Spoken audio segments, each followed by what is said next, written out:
नमस्कार साथियों, मैं पुनीत काशीवाला मिश्रा और आप देख रहे हैं द मानस वॉइस पर विचारों का रण। साथियों, महाराष्ट्र की राजनीति में एक बार फिर ऐसा तूफान उठता दिखाई दे रहा है जो आने वाले दिनों में पूरे राजनीतिक समीकरण को बदल सकता है। जिस उद्धव ठाकरे ने कभी खुद को बाला साहब ठाकरे की राजनीतिक विरासत का सबसे बड़ा उत्तराधिकारी बताया था, आज वही उद्धव ठाकरे अपनी पार्टी को बचाने की लड़ाई लड़ते दिखाई दे रहे हैं। सूत्रों के हवाले से लगातार खबरें आ रही हैं कि शिवसेना उद्धव गुट के कई सांसद एकनाथ शिंदे के संपर्क में है। चर्चा ये है कि लोकसभा में मौजूद उद्धव गुट के 9 सांसदों में से 7 सांसद कभी भी पाला बदल सकते हैं। अगर ऐसा होता है तो यह केवल राजनीतिक घटना नहीं होगी बल्कि ठाकरे परिवार के लिए एक ऐतिहासिक झटका साबित होगा। सवाल ये है कि आखिर ऐसा हो क्यों रहा है? क्या उद्धव ठाकरे ने अपने ही नेताओं का विश्वास खो दिया है? क्या कांग्रेस और शरद पवार के साथ गठबंधन उनकी सबसे बड़ी राजनीतिक भूल साबित हो रही है? या फिर महाराष्ट्र की राजनीति में भाजपा और एनडीए की रणनीति इतनी मजबूत हो चुकी है कि विरोधी दलों के नेता अपने भविष्य को सुरक्षित करने के लिए नई राह तलाश रहे हैं? साथियों, याद कीजिए कि 2022 का वो दौर जब एकनाथ शिंदे ने बगावत की थी, तब भी बहुत से लोगों ने इसे असंभव बताया था। लेकिन कुछ ही दिनों में महाराष्ट्र की सत्ता बदल गई और उद्धव ठाकरे मुख्यमंत्री की कुर्सी से बाहर हो गए। आज फिर वही कहानी दोहराने की चर्चा हो रही है। फर्क सिर्फ इतना है कि इस बार मामला केवल विधायकों का नहीं बल्कि सांसदों का है। अगर 7 सांसद एक साथ चले आते हैं, लोकसभा में उद्धव गुट लगभग समाप्त हो जाएगा। राजनीतिक जानकारों का मानना है कि यह संकट अचानक पैदा नहीं हुआ है, बल्कि पिछले कई वर्षों की राजनीतिक गलतियों का परिणाम है। सत्ता के लिए भाजपा से अलग होना, कांग्रेस और एनसीपी के साथ सरकार बनाना, हिंदुत्व की मूल विचारधारा से दूरी बनाना और कार्यकर्ताओं के भीतर पैदा हुई असंतुष्टि आज एक बड़े संकट के रूप में उनके सामने खड़ी दिखाई दे रही है। साथियों, राजनीति में सबसे कठिन स्थिति तब होती है जब नेता दूसरे को सलाह देते देते खुद उसी परिस्थिति में फंस जाते हैं। कुछ समय पहले तक संजय राउत लगातार तृणमूल कांग्रेस और विपक्षी दलों को सलाह दे रहे थे कि सभी दल कांग्रेस के साथ एकजुट हो जाएं और भाजपा के खिलाफ लड़ाई लड़ें।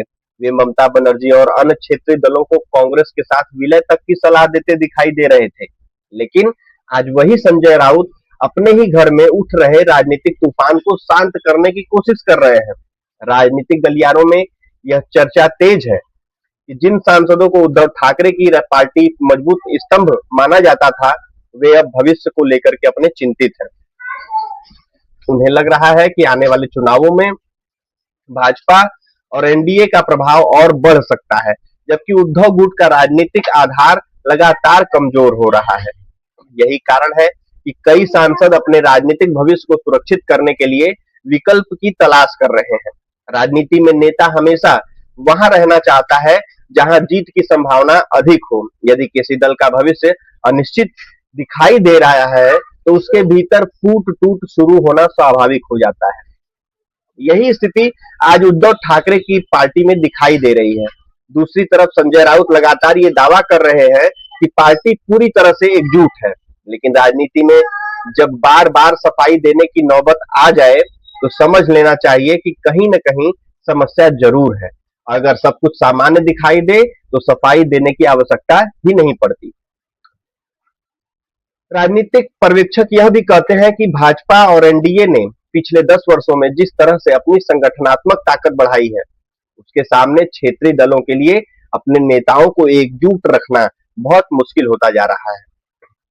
महाराष्ट्र में भाजपा की बढ़ती ताकत, एकनाथ शिंदे का प्रभाव और केंद्र की राजनीति में एनडीए की मजबूती ऐसे कई कारण हैं जिनकी वजह से उद्धव गुट के नेताओं के भीतर असमंजस की स्थिति पैदा हुई है। यही वजह है कि आज महाराष्ट्र में हर दिन नए समीकरण बनते और बिगड़ते दिखाई दे रहे हैं। साथियों, सबसे महत्वपूर्ण सवाल यह है कि अगर वास्तव में 7 सांसद उद्धव ठाकरे का साथ छोड़ देते हैं तो इसका राजनीतिक अर्थ क्या होगा?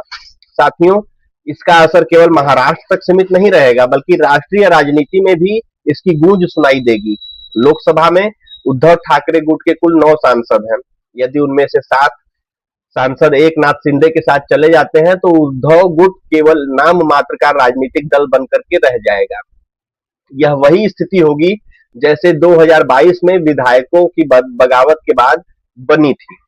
फर्क केवल इतना होगा कि इस बार नुकसान और भी बड़ा दिखाई देगा, क्योंकि यह सीधे संसद के प्रतिनिधित्व को प्रभावित करेगा। दूसरी ओर एक नाथ शिंदे का राजनीतिक कद और बढ़ जाएगा।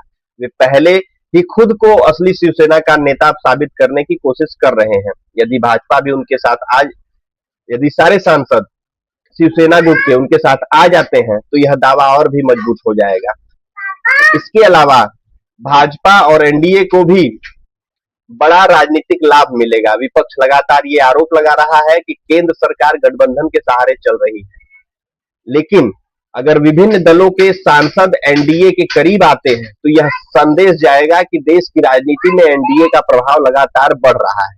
राजनीतिक विश्लेषकों का मानना है कि कई सांसदों को लगता है कि जनता के बीच प्रधानमंत्री नरेंद्र मोदी जी की लोकप्रियता अभी भी बहुत मजबूत है और आने वाले वर्षों में भाजपा राष्ट्रीय राजनीति की सबसे बड़ी शक्ति बन के रह सकती है।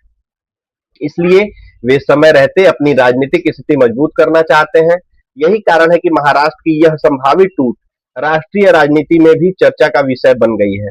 विपक्ष के लिए यह चिंता का विषय है, क्योंकि अगर एक के बाद एक क्षेत्रीय दल कमजोर होते गए तो भाजपा के सामने मजबूत चुनौती खड़ी करना कठिन हो जाएगा।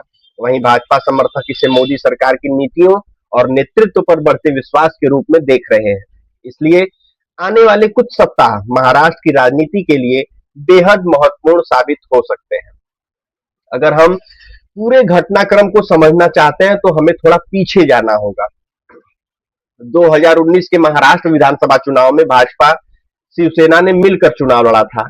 जनता ने गठबंधन को बहुमत दिया था, लेकिन मुख्यमंत्री पद को लेकर विवाद पैदा हुआ और उद्धव ठाकरे ने भाजपा से अलग होने का रास्ता चुन लिया। इसके बाद कांग्रेस और शरद पवार की एनसीपी के साथ मिलकर महाविकास अघाड़ी सरकार बनाई गई। उस समय उद्धव समर्थकों ने इसे राजनीतिक मास्टर स्ट्रोक बताया था, लेकिन विरोधियों ने कहा था कि यह निर्णय शिवसेना की मूल विचारधारा के खिलाफ है। आने वाले वर्षों में यही विवाद और गहराता गया। पार्टी के भीतर कई नेताओं और कार्यकर्ताओं को लगने लगा कि शिवसेना अपनी पहचान खो रही है। फिर 2022 में एकनाथ शिंदे की नेतृत्व में बड़ी बगावत हुई और उद्धव ठाकरे की सरकार गिर गई। इसके बाद चुनाव आयोग ने भी शिवसेना का नाम और चुनाव चिन्ह शिंदे गुट को दे दिया। यह ठाकरे परिवार के लिए एक बहुत बड़ा झटका था, लेकिन इसके बावजूद उद्धव ठाकरे ने हार नहीं मानी और लोकसभा चुनाव में अपेक्षाकृत अच्छा प्रदर्शन किया। अब यदि फिर से सांसदों की टूट होती है तो यह साबित करेगा कि संकट अभी खत्म नहीं हुआ है। राजनीतिक दल के केवल चुनाव जीतने से नहीं चलते, बल्कि संगठनात्मक मजबूती और नेतृत्व पर विश्वास से चलते हैं। यदि नेता अपने साथियों का भरोसा खोने लगे, अपने कार्यकर्ताओं का भरोसा खोने लगे, तो सबसे मजबूत पार्टी भी कमजोर हो सकती है। आज उद्धव ठाकरे उसी चुनौती का सामना करते दिखाई दे रहे हैं। यह केवल सांसदों की संख्या का सवाल नहीं, बल्कि राजनीतिक नेतृत्व की विश्वसनीयता का भी प्रश्न है। साथियों, राजनीतिक संभावनाओं का खेल है। आज जो खबरें सूत्रों के हवाले से सामने आ रही हैं, वो कुल सच भी साबित हो कर रही हैं और कुछ गलत भी साबित कर रही हैं। कुछ कल को कुछ भी हो सकता है, लेकिन इतना निश्चित है कि महाराष्ट्र की राजनीति एक बार फिर बड़े बदलाव के मुहाने पर खड़ी दिखाई दे रही है। अगर 7 सांसद वास्तव में एकनाथ शिंदे के साथ जाते हैं तो उद्धव ठाकरे की राजनीतिक ताकत को बहुत बड़ा झटका लगेगा। दूसरी ओर यदि उद्धव ठाकरे अपने सांसदों को एकजुट रखने में सफल रहते हैं तो यह उनके नेतृत्व की बड़ी जीत मानी जाएगी। आने वाले दिनों में दिल्ली और मुंबई दोनों जगह राजनीतिक गतिविधियां तेज होने वाली है। हर बैठक, हर बयान और हर राजनीतिक संकेत पर नजर रखी जाएगी। भाजपा, शिवसेना, कांग्रेस, एनसीपी और उद्धव गुट सभी अपने अपने हिसाब से रणनीति बना रहे हैं, लेकिन सबसे महत्वपूर्ण भूमिका जनता की होगी, क्योंकि अंततः लोकतंत्र में अंतिम फैसला जनता ही करती है।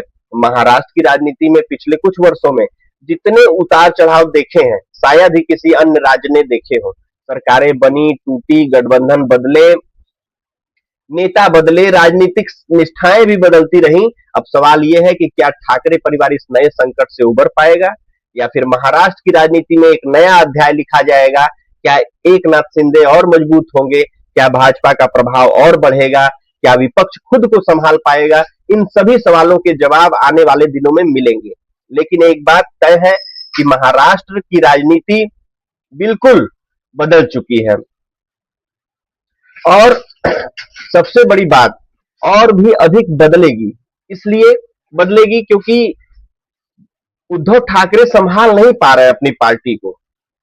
संजय राउत जो कल तक ममता दीदी को राय दे रहे थे कि आप कांग्रेस से निकली हुई हैं, कांग्रेस में ही विलय एक बार कर लीजिए, आप लोग शरद पवार जी कर लीजिए और कांग्रेस को मजबूत कीजिए।